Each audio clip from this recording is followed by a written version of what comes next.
To start off, you're going to need to take some of your cable and get an appropriate length for what you need to do with it. Just for this purpose of this tutorial, I'm just going to make a short cable. Now, according to the specifications of Ethernet cables, whoever makes those, IEEE probably, you're not supposed to have cables any shorter than 3 feet. For whatever reason they don't function, or it's just not according to specifications. And you also are not supposed to make cables longer than 100 meters. So I'm just going to make a fairly short cable. I didn't measure it, but it's probably about 3 feet. Start by taking your stripping tool, and there's a little depth adjuster here on it, and you're going to want to find the appropriate depth for the jacket here. Just depending on the brand of cable that you buy, some have thicker jackets, some have thinner jackets. So you just start at the end, see if you actually cut anything. I didn't. I need to go deeper, so just move down a little further and keep repeating this process until you get the correct depth, not going too deep. You don't want to cut into the individual wires inside the cable. That's bad. If you do, you're just going to have to cut off what you've stripped and start again, because cutting the wires inside is bad, and your cable will probably break.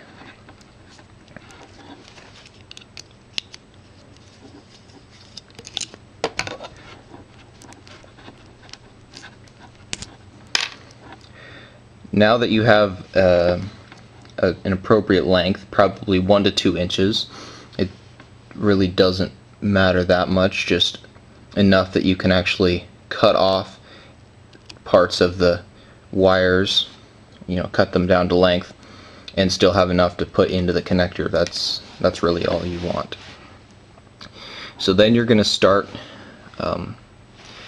by separating the individual pairs and then untwisting them. Start with the orange pair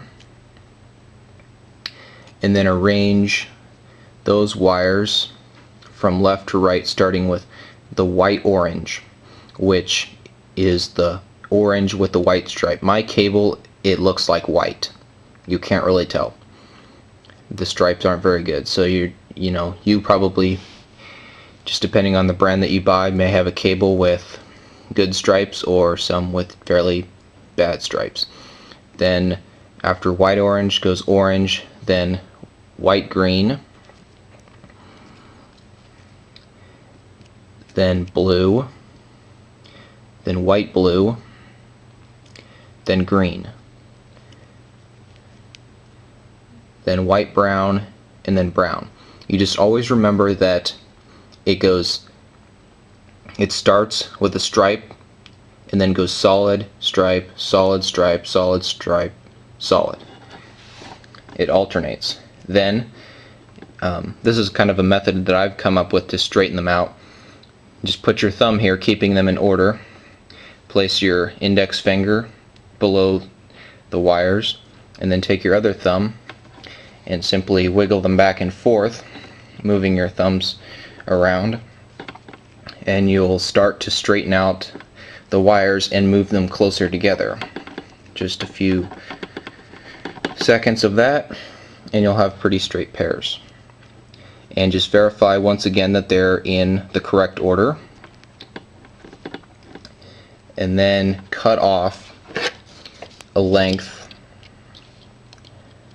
of the individual wires to make them even at the end.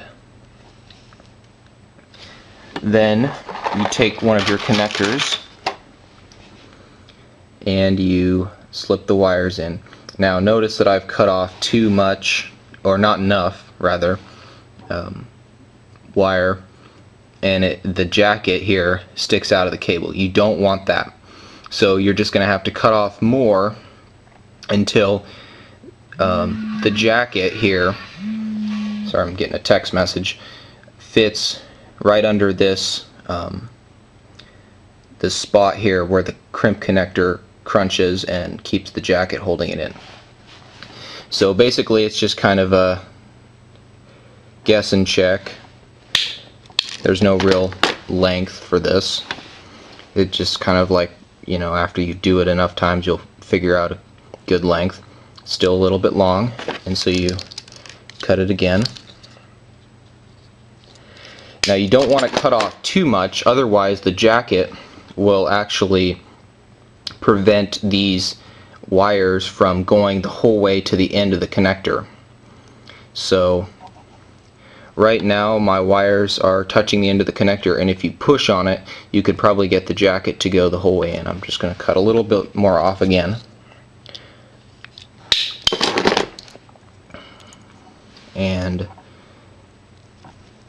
And then push the jacket in.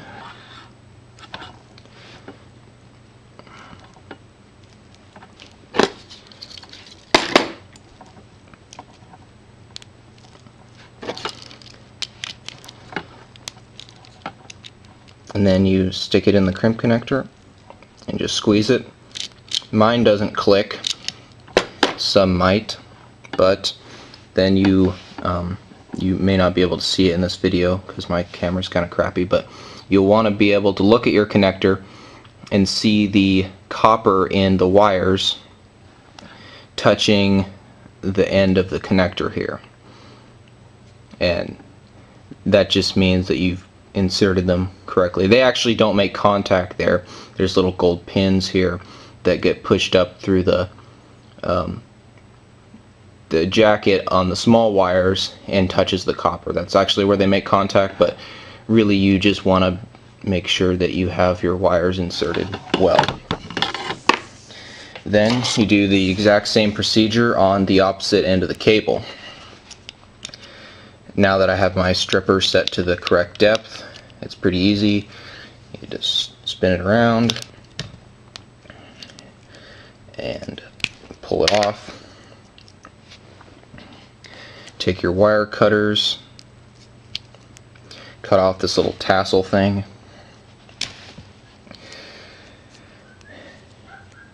and then arrange the pairs. White, orange, orange, white, green, green. No, my bad. White, green, blue, white, blue, green. Not paying attention there. White, brown, brown. And kind of put them all together and wiggle.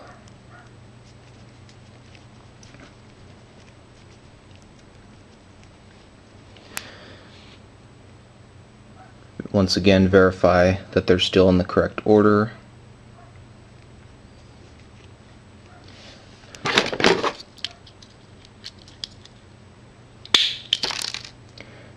Cut off a length. Get yourself a connector.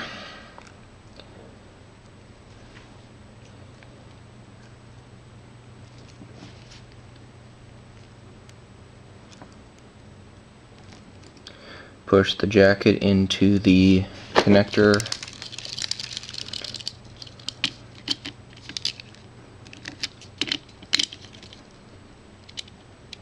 Hold it there and then squeeze. And there you have it, the completed Ethernet cable, and now ready for use in connecting most of your Ethernet enabled devices. This will work if you're connecting your computer to your router or a switch, or most other devices. You just can't connect a computer to a computer with it. You need a crossover cable for that. That's it.